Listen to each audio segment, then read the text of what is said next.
e agora a gente vai dar início à nossa aula de répteis. Show? Então, vamos lá, vamos tocar o barco, dar uma olhadinha no slide para a gente começar a falar das características dos répteis, beleza? Só lembrando aí que os répteis também estão inseridos aqui nos tetrápodas, mas agora eles estão inseridos num grupo que a gente chama de amniotas, e isso aí vai ser importante pra caramba você se ligar nessa diferença. Vamos que vamos. Então, começando, a gente, antes de entrar nos répteis, especificamente, a gente precisa falar do que é ser amniota. Que história é essa de amniota? Levando em consideração que os répteis estão inseridos nesse grupo, junto, inclusive, com os mamíferos. Opa! Peraí, que doideira! Então você está falando que é réptil e mamífero, grupo irmão, e esses dois são amniotas, mas peraí, cadê as aves? Bom, as aves estão aqui dentro. As aves estão incluídas nos répteis, mas a nível didático a gente vai separar répteis, aves e mamíferos, só porque as características do grupo aves são bastante particulares, ok? Mas quando a gente fala em evolução, quando a gente fala na árvore filogenética dos animais, a gente vê que as aves estão inseridas no grupo dos répteis. Show de bola? Então dá uma olhada nesse slide onde a gente vai trabalhar a questão do ovo amniota. Porque você estar inserido dentro dos amniotas significa que você tem um ovo agora diferente, um ovo amniota. E o que é esse ovo amniota? Ele é um ovo que permitiu, inclusive, a conquista do ambiente terrestre, ok? Então, como que esse ovo permitiu a conquista do ambiente terrestre? Permitiu pelo seguinte, mesmo os organismos que têm fecundação externa, que têm a liberação dos seus gametas no ambiente, eles precisavam ali da água. Eles precisavam estar inseridos em um ambiente com muita umidade e o juvenil, a larva, o girino, ele ia se desenvolver aonde? Dentro d'água. Agora, nos répteis, o que a gente vai começar a ver? Que você começa a não ter mais essa necessidade da água. Você começa a ter uma estrutura do ovo, então você começa a ter uma estrutura que vai dar suporte à vida do embrião, mesmo sem a necessidade da água. Isso é lindo demais. E aí, é através do ovo amniota que a gente tem a real conquista total do ambiente terrestre, beleza? E uma das características que possibilitou isso é exatamente o aparecimento da casca porosa. Então, é uma casca que confere uma proteção com relação ao ressecamento, com relação à desidratação, mas ela é porosa, então ela permite uma troca de gases, tá? Então, ela permite uma troca gasosa, mas não permite a desidratação desse ovo. Show de bola? E aí, vamos lá. Então, a gente tem algumas características dentro do ovo amniota que são as características que conferem a ele toda essa particularidade de conseguir prover, né, tudo que o embrião precisa durante o seu desenvolvimento sem a necessidade de estar num ambiente aquático. E quais são essas características? Bom, o próprio amnio, que a gente vai falar ali o que é, né? A questão do córion, o alantoide e o saco vitelínico, que a gente tem aqui, né, com outro nome aí, mas a gente chama de saco vitelínico. Beleza? Então, como é que funciona isso tudo para proteger esse carinha aqui, que é o embrião, que é o foco de todas as atenções do ovo amniota? Como que vai funcionar? O amnio, então, né, ele vai conferir essa proteção contra a desidratação. Por isso que o nome dele é ovo amniota, porque é o fator principal inicialmente. É você evitar que esse ovo, que esse embrião se desidrate totalmente ao longo do seu desenvolvimento. Beleza? E como que esse amnio vai fazer isso? Ele vai formar uma bolsa, né, em volta do embrião, que é completamente ali preenchida de água, de líquidos que vão prover a hidratação necessária para esse embrião sobreviver ao longo do seu desenvolvimento. Beleza? Então, o amnio vai fazer esse papel de manter o embrião dentro d'água, vamos dizer assim. ok? Vai conferir essa água suficiente, essa hidratação suficiente para o desenvolvimento do embrião. Show de bola! Mas a gente tem também um cara chamado de alantoide. Para que é esse alantoide? Bom, vamos pensar o seguinte: se esse embrião, ao longo do seu desenvolvimento embrionário, todo o seu metabolismo fosse ficando em contato com o líquido que a gente tem aqui no âmnion, né, com o líquido amniótico, que serve exatamente para evitar a desidratação desse embrião, então vai estar em contato com esse embrião durante o tempo todo, o que iria acontecer com isso? Cara, ele ia ficar completamente contaminado com excretas, ele ia ficar completamente poluído, vamos dizer assim, internamente. E aí ele ia chegar um momento que ele não ia ser mais viável para estar em contato com o embrião e poderia levar esse embrião à morte. Mas não, a gente tem o alantoide. O alantoide ele vai ser responsável pela excreção e pela respiração, beleza? Então o alantoide ele vai ser essa película, né? Essa camada aqui que vai percorrer todo o âmnion, toda a parte ali, né? Em volta do âmnion, fazendo o quê? A retirada da excreção e também possibilitando, como eu falei para vocês, através da casca porosa, possibilitando aqui a questão da troca gasosa, né? Então, a gente vai ter aí a troca gasosa, tá? Não só oxigênio e gás carbônico, mas gases de forma geral, ok? Inclusive gases do metabolismo do próprio embrião, tá? Então, a gente tem aí, né, a liberação de gases metânicos e tal. A gente vai ter a liberação desses gases aí através do alantoide. Show? E a gente vai precisar, lógico, da troca gasosa para respiração, tá? A gente tem também o córion, tá? E aí o córion, ele vai estar relacionado a quê? A proteção e também a respiração, porque se ele está mais externo do que o âmnion, do que o alantoide, ele também vai ter que permitir essa troca gasosa, ele também vai ter que permitir essa passagem de gases, né, para ajudar na respiração. Só que o córion ele vai ter uma função bastante interessante de proteção mecânica, tá? Uma proteção mecânica. Então o córion que está aqui, ó, que estou marcando aqui, ele vai ter uma proteção com relação a movimento desse ovo. Então, ele evita que o embrião que está lá dentro do ovo sinta ou sofra demais com a movimentação que esse ovo pode sofrer do lado externo. Então, é uma proteção aí com relação a essa movimentação também, ok? E o saco vitelínico, que vai ser um saco cheio, né, de substâncias nutritivas, que a gente pode ver aqui como saco da gema, né, encontrar com esse nome mais popular, vamos dizer assim, de gema do ovo, que é, na verdade, o saco vitelínico, onde você tem uma quantidade muito grande de substâncias nutritivas que vão ser incorporadas aí por esse embrião ao longo do seu desenvolvimento. Então, cara, no ovo amniota, o embrião ele tem tudo que ele precisa. Dá uma olhadinha para mim. Então, vamos lá. O que vai acontecer? Dentro do ovo amniota, esse embrião ele vai ter tudo que ele precisa. Ele tem uma casca externa que protege ele com relação a questões físicas também, né? Com relação à questão até de temperatura e tal.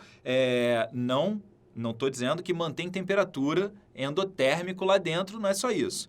Vai proteger com relação a variações grandes, né? Ele vai variar também a temperatura junto com o ambiente externo, não tem nenhum tipo de endotermia na casca do ovo, não é isso. Mas, se a gente observar, é uma barreira física.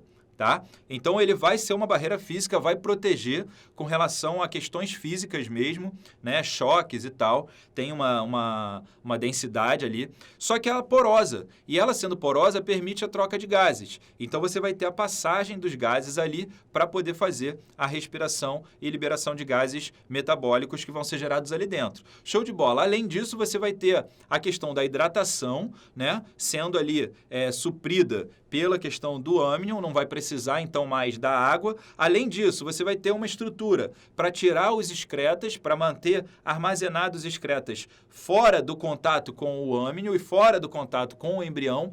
Além disso, você vai ter uma estrutura protegendo contra choque físico, fazendo esse amortecimento, vamos dizer assim, né, do embrião que vai estar lá no meio e toda a estrutura nutritiva.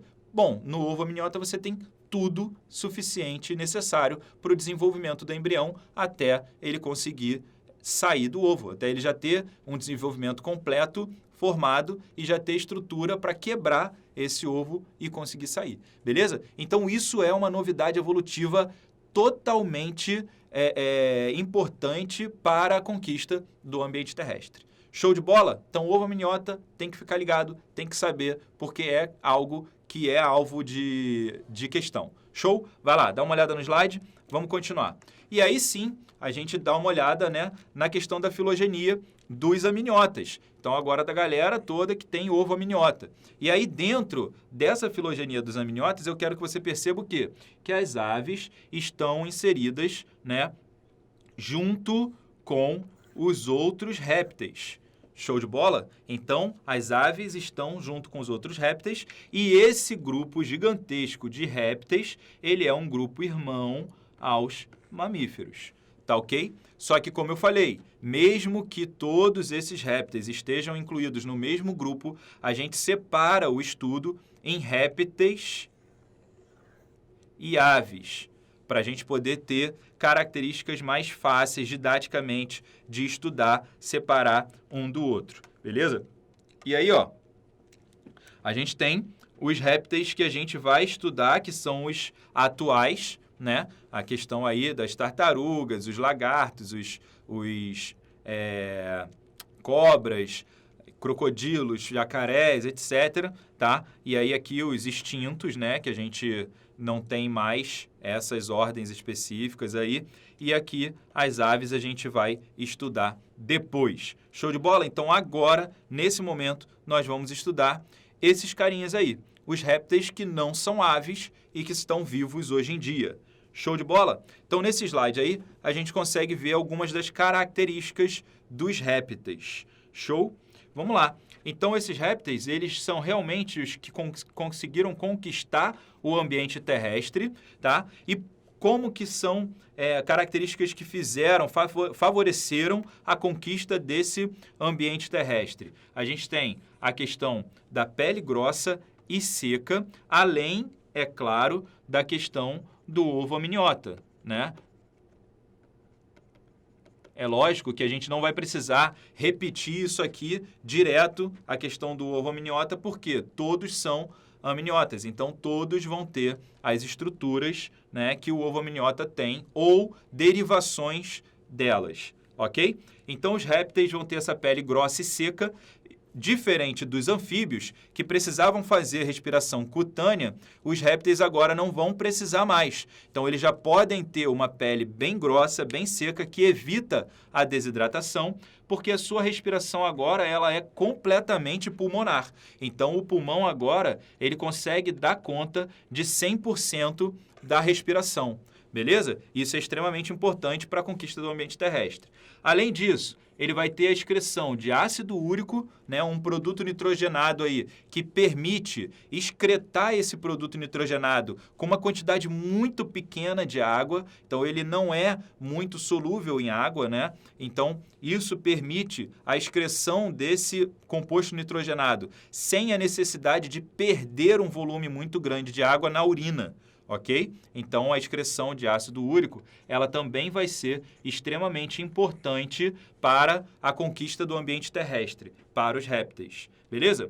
A gente vai ter fecundação interna, então aqui a gente está falando que tem estruturas específicas para a fecundação do macho pela fêmea, né? Da fêmea pelo macho. Então você vai ter uma estrutura, um órgão específico para liberação dos gametas. Show de bola? E, obviamente, isso aqui vai diminuir também o problema, né, de desidratação ou de perigos do ambiente externo da fecundação externa. Então, a fecundação interna também é uma estratégia bastante interessante para quem quer conquistar o ambiente terrestre. Beleza?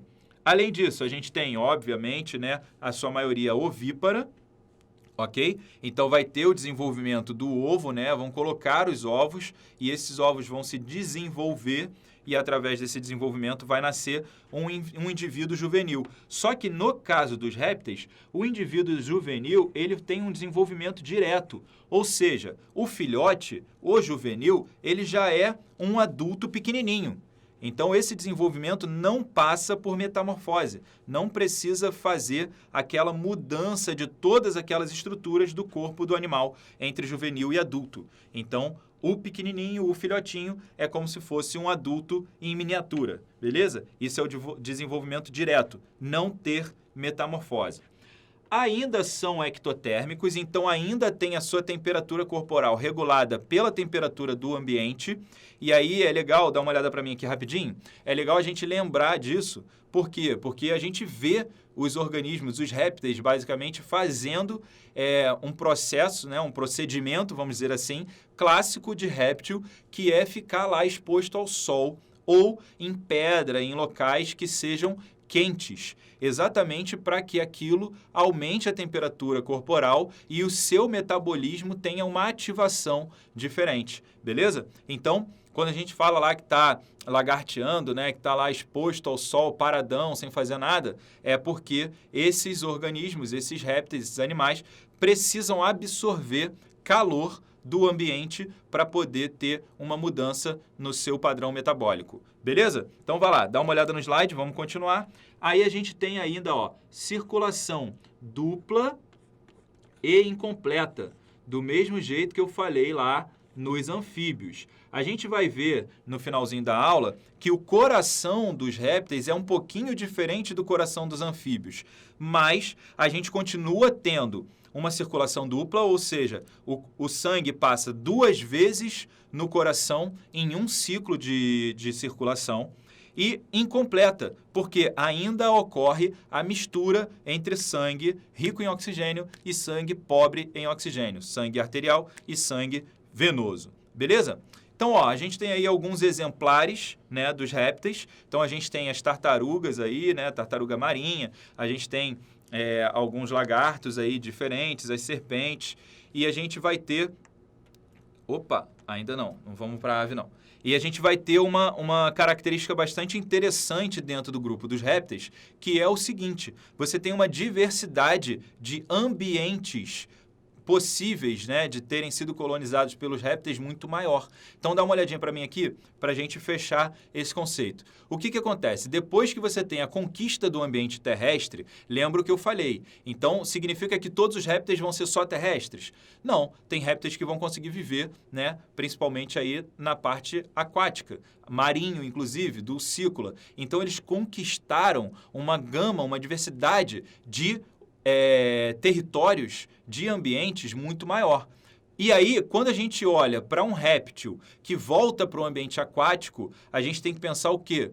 Que esse retorno é uma característica secundária, tá? Da mesma forma que eu já venho falando isso em outras características anteriores, beleza? Então, você tem que pensar isso. Por quê? Porque você vai olhar lá uma tartaruga marinha, que ela vive no mar, ela tem adaptações lá para conseguir viver dentro do ambiente marinho, show de bola, mas isso é uma característica secundária, tanto que ela tem que voltar à terra para colocar os seus ovos, para poder fazer a finalização da sua reprodução, né? A postura dos ovos. Então, você tem organismos que agora conseguem se distribuir por diferentes ambientes porque não dependem mais da água para o desenvolvimento do seu embrião. Beleza? Então, com isso a gente fecha o bloco de répteis, a gente fecha a aula de répteis.